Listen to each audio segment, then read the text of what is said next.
Hey guys, it's Nick. Today I'm just going to go over some LNAT essays that I wrote in the past myself.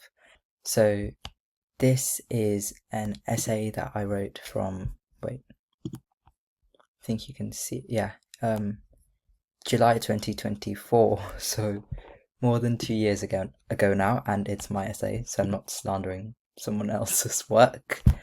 I'll just go through what's good about it, what's bad. Let's start straight away with the introduction. It would be one good thing and one bad thing, roughly, about each paragraph. Firstly, starting with your stance is a good thing. Don't leave the reader guessing for what your view is. I make it clear what my view is there. Contextualizing the problem. So, for example, when I was writing it, there was a case of quite a sad case of a girl who was murdered called Brianna Gay, and there was a debate about whether the young people standing trial for her murder should have their identities revealed, plus, and then what's bad as a minus. I did go through this essay and I have got some notes here, so that's what I'm looking at. I don't think I've really taken the opportunity to define the scope of the debate. So what do I mean by retaining anonymity? Should I mean that the press shouldn't publish any information about them? For example, that might be quite relevant in today's political climate, where unfortunately, due to issues, you can see the police force publishing information about a suspect's race or their religious background. So it would definitely have made the essay more interesting if I had defined what anonymity means and how much of that they should retain. So that's a missed opportunity there. And also, if that's what the reader was expecting, I haven't made it clear that's not what I'm going to be talking about. This really doesn't. This is awful. I do need to point this out. These are not my only counters. Make sure when you write an essay, save about 30 seconds to make sure that your introduction matches your conclusion. Okay, let's now move on to the good things and bad things about the first paragraph. I do think that this has some good logical chains of reasoning.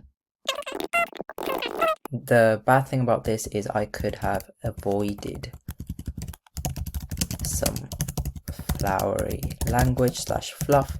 What I mean by this are just things that aren't relevant. For example, I don't need this. One reason for is fine.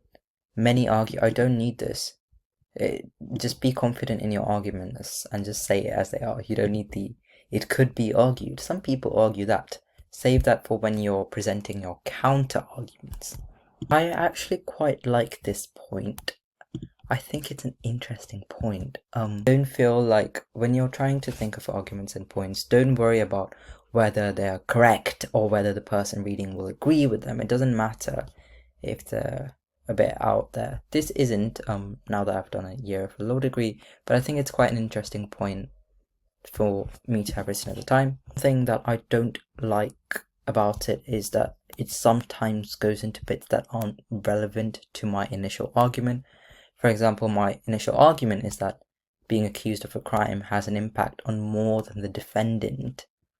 But then I talk about how the defendants can be murdered and that's bad. I should have linked that more to how that affects more than the defendant. Moving on to the third paragraph now. I actually think that this is a good example of how you can use knowledge from basically anything. It has good relevant knowledge. This was just like a Netflix documentary / TV series. It wasn't a documentary, I think it was just a TV show that I watched. So don't feel like your knowledge has to come from news articles or like case law or anything academic. One thing I wish I had done more in this is made it obvious that I'm paying attention to the words of the question, because I think this is where I start making those distinctions between people accused of an offense and people actually convicted of offences. Now, this is especially relevant because I think I then start going into my counter arguments, because my first counter argument is about punishments, and punishments are obviously not for people accused of crimes, they're for people convicted of crimes. So I think that the counter argument isn't super relevant. I don't think there's anything.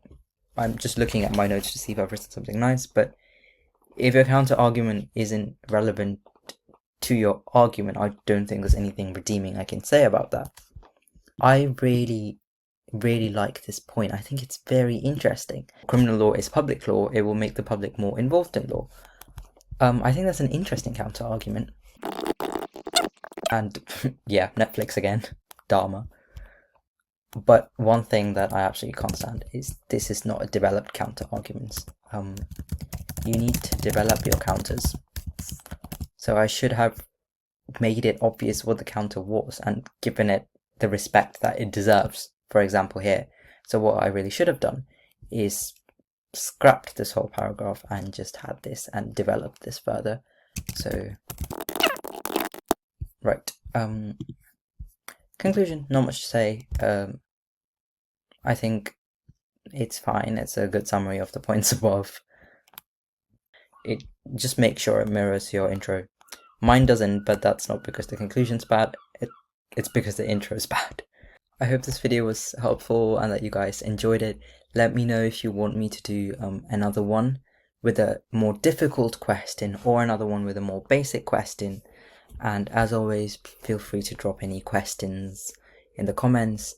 Thank you for requesting this video. I think it's a very good idea. And I hope you're enjoying your summers.